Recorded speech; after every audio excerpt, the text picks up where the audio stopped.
Well, over the years, I must have encountered hundreds of interviewees, filming them on the road in Europe or in the studio or on location, and I've made every mistake myself, from actually falling on top of a live newsreader on the Today programme.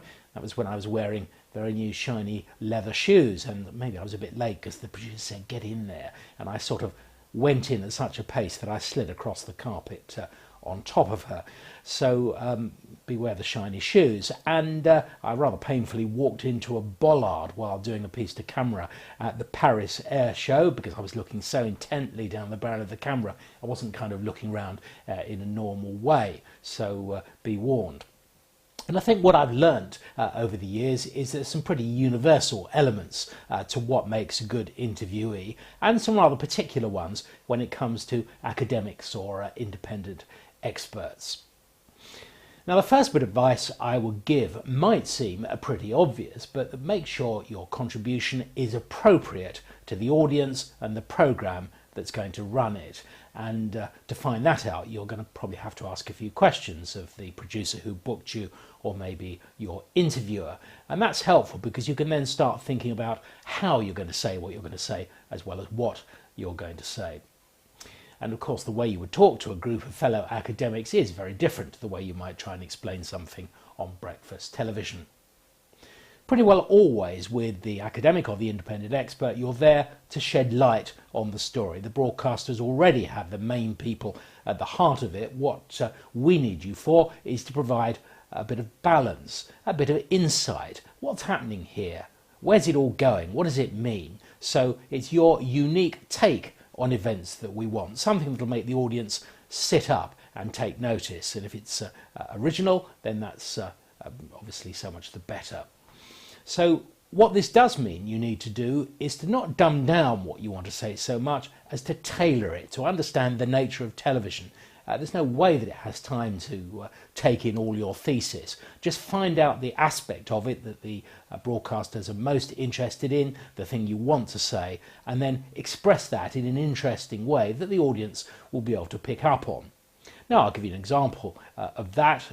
After the Olympics, I was interviewing somebody about infrastructure and the lost opportunities in Athens and Sydney that have a lot of sort of dereliction and empty space and so on around the old sites. And what I was told by this academic was that it was time we formed a new Team GB to deal with infrastructure and planning. And I rather liked that way of putting it, because it kind of tapped into that national mood that there was during the Olympics.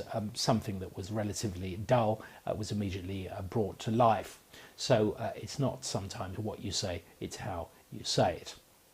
There are a few kind of detailed issues about the way you talk to a broadcaster. Just don't qualify everything you say before you say it. We all tend to do this, academics in particular. Well, of course, I'm only looking at one aspect of this and blah, blah, blah. You always get all the stuff first, then they make the point.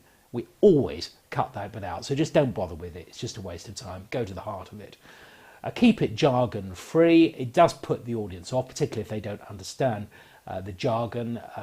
You know, all that stuff about jargon being a substitute for thinking sometimes. Well, won't get into that, but just leave the capacity building and synergy and social capital in the office where it belongs. A few other pet hates: 3-part lists, or in the case of some people, 20-part lists. It's not really very good, because if you're only using one or two of those points, if they've been kind of numbered in the explanation, it's very difficult to kind of unpick them. Don't say, as I said in my book or my report. I mean, hopefully you will get a credit on screen at some point, but we don't need that. And equally, even though your PR managers or something might tell you to keep plugging your organisation, that just gets embarrassing. Once is fine, but after that, we can't cut it out. I remember a guy from Barclaycard who plugged his name so many times, I just couldn't get it out in the edit, and I just junked it. The other thing is to just kind of learn how long is long enough for an answer.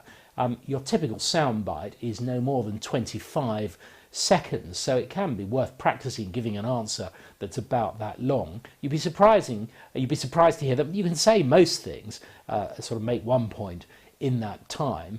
Sometimes people are so worried about sort of giving good television, they give you a really short, too short answer, or they give a rambling one. just try and get that duration right. And clearly, if the broadcaster is interested, the interviewer is going to ask you what you mean, or ask you to give more. So, yeah, try and get the duration right. 25 seconds is about right. Be reliable. There's nothing worse than gearing up a piece around a particular academic or an expert, and then suddenly they phone you and say they're not available. Really, a lot of effort has been invested in getting the camera team there, in getting the piece on air. You will probably leave a big hole in a program, and you'll probably get the reporter into trouble with his editor. So if you say you'll do something, make every effort to actually be there, or provide a substitute if you really can't.